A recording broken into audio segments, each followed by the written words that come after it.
नौकर जोर लगा लगाकर मेरा मसाज करता। मैं उसको पैसे पकड़ाती तो कहता, रहने दो मालकिन, वसूली रात को करूंगा। मैं कुछ समझ नहीं पाती।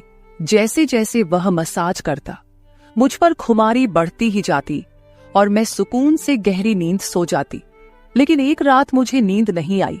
मेरे तो होश उड़ गए जब उस रात मसाज करते करते उसने, मेरा नाम दामिनी है, मैं बहुत खूबसूरत थी, इसीलिए शादी से पहले हर दिन मेरे लिए रिश्ता आता था।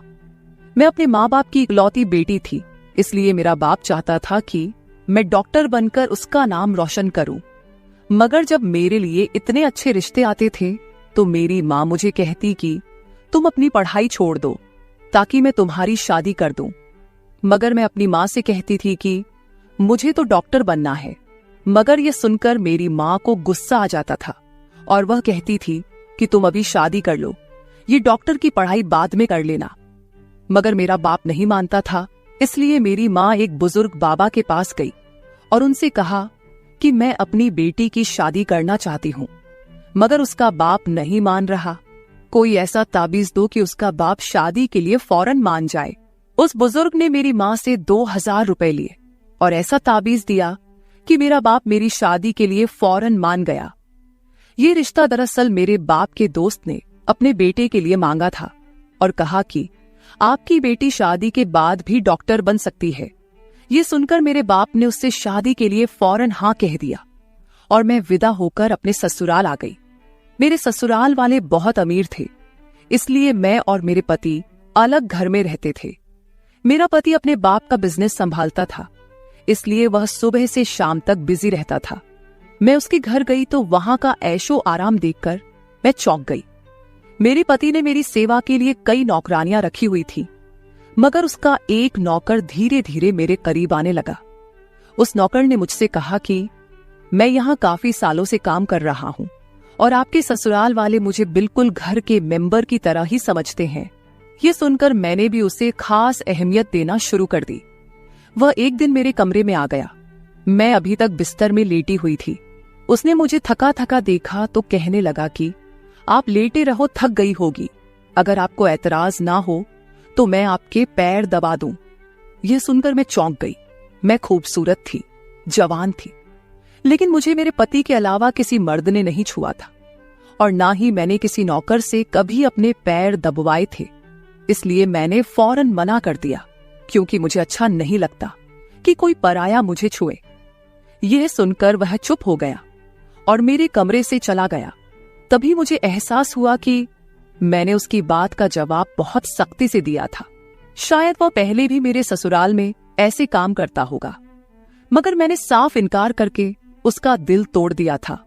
दरअसल मैं बहुत नरम दिल थी, इसलिए मुझे बाद में अफसोस होने लगा। मैं उसके बारे में सोचने लगी कि यह नौकर तो काफी जवान और खूबसूरत है, मुझे इससे पैर नहीं दबवाना चाहिए था। शायद मेरे पति को यह बात अच्छी ना लगे। अगले दिन भी ऐसा हुआ। नौकर ने यही बात मुझे दोबारा कहा।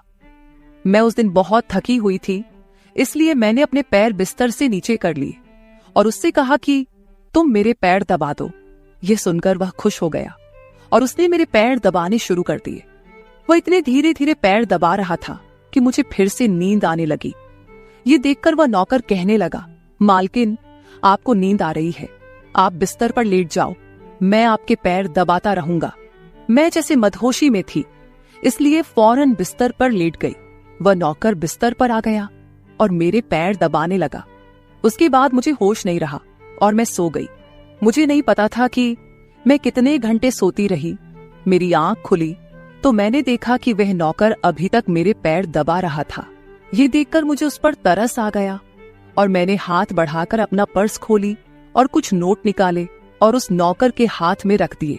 ये देखकर वह शर्माने लगा।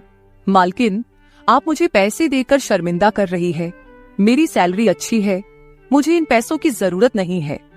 ये सुनकर मैंने उससे कहा कि यह पैसे तुम्हारी मेहनत के हैं। ये सुनकर उस नौकर ने मुझसे वह पैसे लिए और मेरे कमरे से निकल गया। मेरा पति रात को देर से आता था, इसलिए मैंने शाम को फिर उस नौकर को अपने कमरे में बुलाया और उससे कहा कि तुम्हारी मालिश से मुझे बहुत अच्छी नींद आती है, इसलिए जब तक मेरा पति घर नहीं आ जाता तब तक तुम मेरे कमरे में ही रहना। शायद नौकर को पैसे का लालच आ गया था, इसलिए वह मेरी बात सुनकर खुश हो गया और कहने लगा, मैं तो आपका मामूली सा नौकर हूं, जैसा आप कहोगे मैं वैसा ही करूंगा। आपके पैर दबाता रहूंगा ताकि आपकी थकान उतर जाए और आपको सुकून मिले। ये सुनकर मैंने उससे कहा कि तुम्हारे हाथों में जादू है, इसलिए तो मेरी सारी थकावट उतर जाती है। एक दिन नौकर ने मुझसे कहा कि आपकी सास भी कभी कभी मुझसे मसाज करवा लेती थी। ये सुनकर मैं चौंक गई। मुझे मेरी सास ऐसी नहीं लगती थी, मगर वह नौकर झूठ बोलने वाला नहीं लगता था। मुझे ससुराल आए 1 महीना होने वाला था, इसलिए मैंने नौकरों को परख लिया था। वह मुझे हर बात सच ही कहता था। मेरे घर में नौकरानियां भी काम करती थी, मगर वह झूठी और बेईमान थी। वह मुझसे जो बात सुन लेती थी उसे पूरे मोहल्ले में मशहूर कर देती थी, इसलिए मैं उन्हें अपने कमरे में नहीं आने देती। ये नौकर इस घर का पुराना नौकर था, इसलिए मैं उस पर भरोसा करती थी। नौकर भी मेरे कमरे में आता था, मगर अपनी नजरें झुकाकर रखता था। वह मेरे जिस्म को हाथ लगाता, मगर उसकी नीयत खराब न थी। ऐसा हर रात होता था। एक दिन मैंने अपने पति से कहा कि जब से हमारी शादी हुई है हम कहीं घूमने फिरने नहीं गए। ये सुनकर मेरे पति ने कहा कि जब से हमारी शादी हुई है तुम भी तो हर वक्त नींद में रहती हो। मैं रात को घर आता हूं तो तुम गहरी नींद में होती हो। दिन को मेरे पास वक्त नहीं होता और रात को मेरे घर आने से पहले तुम सो जाती हो। ये सुनकर मैं अपने दिल में सोचने लगी कि यह सब नौकर की मालिश की वजह से हो रहा था। मेरे पति की शिकायत सही थी। मुझे रोज रात को अपने पति के लिए जागना चाहिए था। उस दिन मैंने फैसला किया कि आज रात जब नौकर मुझे मालिश के लिए कहेगा तो मैं इनकार करूंगी, ताकि मुझे नींद ना आए और मैं अपने पति के आने तक जागती रहूं। शाम हुई तो मैंने नहाकर खुद को खूब तैयार किया और दुल्हन बनकर बिस्तर पर बैठ गई। नौकर मेरे कमरे में आया तो उसने मुझे मालिश के लिए पूछा, मगर मैंने साफ इनकार कर दिया। मेरी बात सुनकर वह कुछ उदास हो गया और वापस चला गया। कुछ देर बाद नौकर मेरे कमरे में आया तो उसके हाथ में दूध का गिलास था। मैंने खाना नहीं खाया था, इसलिए फौरन दूध पी ली और अपने पति का इंतजार करने लगी, मगर मुझे नींद आ गई और मैं सो गई। सुबह में जागी तो नौकर फौरन मेरे कमरे में आया और कहने लगा, मालकिन आपके लिए नाश्ता लेकर आऊं। ये सुनकर मैंने अपने पति के बिस्तर की तरफ देखा, वह खाली था।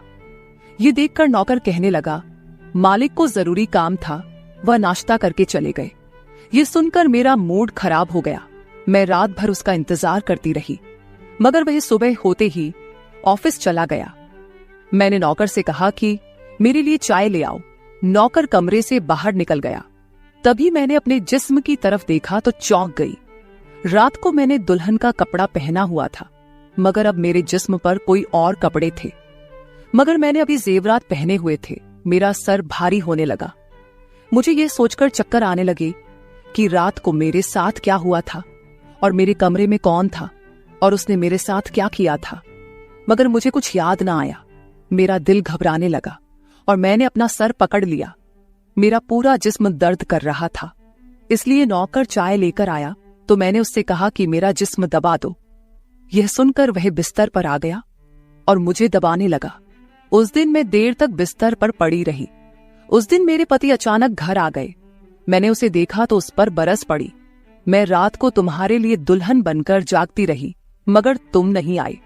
ये सुनकर मेरे पति कहने लगे, मैं रात को कमरे में आया तो तुम गहरी नींद में थी, इसलिए मैंने तुम्हें नहीं जगाया।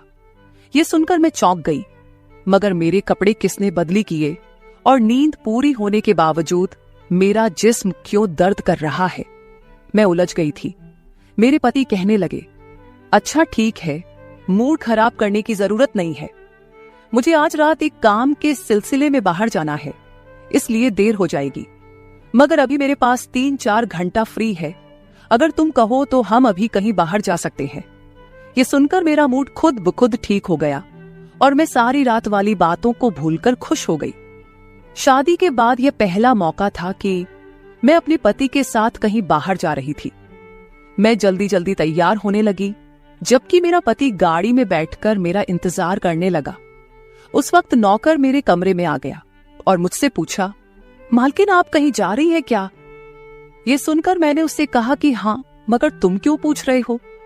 ये सुनकर नौकर कहने लगा, मैं आपका नौकर हूं, मगर आपको यही सलाह दूंगा कि आप बाहर नहीं जाओ, क्योंकि आपका जिस्म थक जाएगा। ये सुनकर मुझे गुस्सा आ गया और मैंने उससे कहा कि तुम मेरे नौकर हो, मेरे पति बनने की कोशिश मत करो। ये कहकर मैं बाहर चली गई। न जाने मुझे किस बात पर गुस्सा आ गया था। मैंने उस नौकर को खूब खरी खरी सुना दी। वह भी अपनी औकात जान गया था। तभी तो मैं जब घर आई तो वह मेरे सामने नहीं आया। मेरे पति मुझे गेट पर उतारकर वापस बाहर जा चुके थे। जबकि मैं अंदर आई तो मेरा सारा जिस्म बुरी तरह दुख रहा था। शायद मेरे जिस्म को मालिश की आदत हो गई थी। तभी तो रात होते ही वह मालिश के लिए तड़पने लगता था। लेकिन मैंने उस नौकर को नाराज कर दिया था, इसलिए आज वह मेरी मालिश करने नहीं आया। मगर मुझे उसकी जरूरत थी, इसलिए मैंने एक नौकरानी को बुलाया और उस नौकर को बुलाने को कहा। थोड़ी देर गुजरी थी कि वह नौकर मेरे कमरे में आ गया, मेरे बिस्तर पर बैठ गया और चुपचाप मेरे पैरों को दबाने लगा। यह देखकर मुझे शर्मिंदगी हुई। मैंने उसे इतना बुरा भला कहा, मगर उसने मेरी बात को बिल्कुल बुरा नहीं माना। मैंने उसे चुप देखा तो कहने लगी, मुझे उस वक्त पता नहीं क्या हो गया था, इसलिए मैंने तुम्हें खरी खरी सुनाई। मैं इतने दिनों के बाद अपने पति के साथ कहीं बाहर जा रही थी, इसलिए मुझे तुम्हारा टोकना अच्छा नहीं लगा, इसलिए मुझे माफ कर दो। मैं उसकी मालकिन थी और उसे इस काम के पैसे देती थी, मगर अब भी मुझ में इंसानियत जिंदा थी, इसलिए मैंने मालिक होकर भी नौकर से माफी मांग ली। क्योंकि वह भले ही नौकर था, मगर वह एक इंसान भी तो था। मेरी बात सुनकर वह नौकर कहने लगा, मैं आपका नौकर हूं, इस काम के लिए मैं आपसे सैलरी लेता हूं, इसलिए आपको हक है, आप जो चाहे मुझे कह दे। ये सुनकर मैं चुप हो गई, मगर मैंने सोच लिया था कि आइंदा इससे ऐसा कुछ नहीं कहूंगी। वह उस रात देर तक मेरी मालिश करता रहा और फिर मुझे नींद आ गई। मुझे नहीं पता था कि नौकर मेरे कमरे से कब निकला और कब मेरे पति घर पर आए। मैं सुबह उठी तो मेरा पति बाथरूम में था और बाहर जाने के लिए तैयार हो रहा था। मैं उसे हैरानी से देखने लगी। पता नहीं आजकल मुझे क्या हो रहा था। नौकर की मालिश से मुझे इतनी गहरी नींद आती कि मुझे किसी बात का होश ना रहता था। मुझे इस बात का भी पता नहीं चलता था कि मेरा पति कब कमरे में आता था। मैं सोचने लगी कि इस नौकर की मालिश में ऐसा क्या जादू था कि वह मेरे पति के आने से पहले ही मेरी मालिश करता, तो मैं अचानक गहरी नींद में सो जाती थी। सुबह जब मैं उठती तो मेरा सर भारी महसूस होता और मैं चलने फिरने के काबिल नहीं रहती। मगर यह बात मैंने अपने पति को नहीं बताई, क्योंकि मैं नहीं चाहती थी कि ये बात मेरे पति को पता चले कि मैं उस नौकर से मसाज करवाती थी। एक दिन मेरा पति दिन के वक्त घर पर ही रहा। मैंने नौकर से घर के सारे काम करवाए, अपने कमरे में नहीं आने दिया। नौकर भी घर के सारे काम करता रहा और मसाज वाली बात किसी के सामने अपने मुंह से नहीं निकाली। मैं भी चाहती थी कि यह बात किसी को पता ना चले। इस दौरान जब मेरा पति घर से बाहर जाता था, मैं उस नौकर को कमरे में बुला लेती थी। मगर एक दिन मेरा पति अचानक ही घर आ गया और मैं कमरे में थी। यह देखकर मैं बहुत घबरा गई और सोचा कि पति के आने से पहले नौकर को भगा दूं। मगर यह नौकर भी बड़ा समझदार था। मेरे पति के आने से पहले दूसरे काम पर लग गया और मेरे पति को कुछ पता नहीं चला। मैं मसाज घर की नौकरानियों से भी करवा सकती थी, मगर उस नौकर के हाथ में क्या जादू था कि मैं उसे हर रोज अपने कमरे में बुला लेती थी। मुझे पता नहीं क्या हो जा रहा था। जिस रात मैं नौकर से मसाज नहीं करवाती थी, उस रात मेरे पूरे जिस्म में दर्द हो जाता था। सुबह में जागती तो मेरा सर भारी हो जाता था और मुझे थकान भी हो जाती थी। एक रात मैंने नौकर से मालिश करवाई और गहरी नींद सो गई। सुबह मेरी आंख खुली तो फिर से मेरे कपड़े चेंज हो चुके थे। ये क्या माजरा था? ऐसा कौन करता था? क्या मेरा पति मेरे साथ ऐसा कर रहा था? मैं सोच में पड़ गई। मैंने शीशे के सामने जाकर देखा तो चौंक गई। मेरे पूरे जिस्म पर लाल निशान पड़ गए थे। यह कैसे निशान थे? मैं अपने जिस्म पर हाथ फेरने लगी। मैं जैसे उस निशान को मिटाना चाहती थी, मगर ऐसा ना हुआ। अगले दिन फिर मैंने अपने जिस्म को देखा कि निशान खत्म होने के बजाय फैलने लगे थे। मैं घबरा गई। तभी मेरे कमरे में नौकर आ गया और उसने मुझे मालिश को कहा। मैं उस निशान को छुपाना चाहती थी, इसलिए उसे कहा कि आज तुम सिर्फ मेरे पैर दबा दो। उसने मुझसे कुछ नहीं पूछा, मगर मैं अंदर ही अंदर डर रही थी। किसी दिन मेरे पति ने यह निशान देख लिए तो मैं उसे क्या जवाब दूंगी। मैं ये सोच सोचकर थक चुकी थी, इसलिए मैंने तकिए पर पैर रख दिए। नौकर मेरा मसाज करने लगा। मेरी आंखें नींद से बंद होने लगी थी। तभी मुझे नौकर ने ऐसी बात कह दी जिसे सुनकर मेरे होश उड़ गए। उसने मुझसे कहा, मालकिन आप मुझे बहुत अच्छी लगती हो। मेरी आंखें बहुत बोझल होने लगी थी। मुझे उसकी बात समझ नहीं आई और फिर मैं गहरी नींद सो गई। सुबह मेरी आंख खुली तो मेरा पति भी बिस्तर में लेटा हुआ था। मेरा सर भारी हो रहा था और जिस्म दर्द से छूट रहा था, मगर उसके बावजूद मैं अपने पति के करीब गई और उसे धीरे से उस निशान के बारे में बता दिया। मैंने सोचा कि यह निशान बढ़ रहे थे, इसलिए मुझे यह बात अपने पति को बता देनी चाहिए। यह सुनकर मेरे पति ने मेरे जिस्म से कपड़ा हटाया तो वह उछल पड़ा। वह मुझसे दूर हो गया और कहने लगा, तुमने मुझे धोखा दिया है, बेवफाई की है और तुम्हें उसी की सजा मिली है। यह कोई बीमारी नहीं है, बल्कि तुम्हारा गुनाह है। मुझ में क्या कमी थी जो तुमने दूसरा मर्द तलाश कर लिया। मैं काम में बिजी था, मर तो नहीं गया था कि तुमने एक और चक्कर चला लिया। यह सुनकर मैं हक्का बक्का रह गई। मैंने उससे कहा कि यह आप कैसी बातें कर रहे हैं, मैं बेकसूर हूं।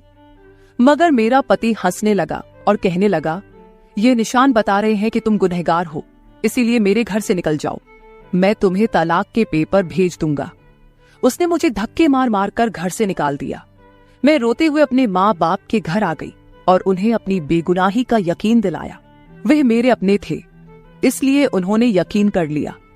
उन्होंने कहा कि वह मेरे पति से बात करने जाएंगे, मगर उनके जाने से पहले ही तलाक के कागज आ गए और मेरी हंसती मुस्कुराती दुनिया उजड़ गई।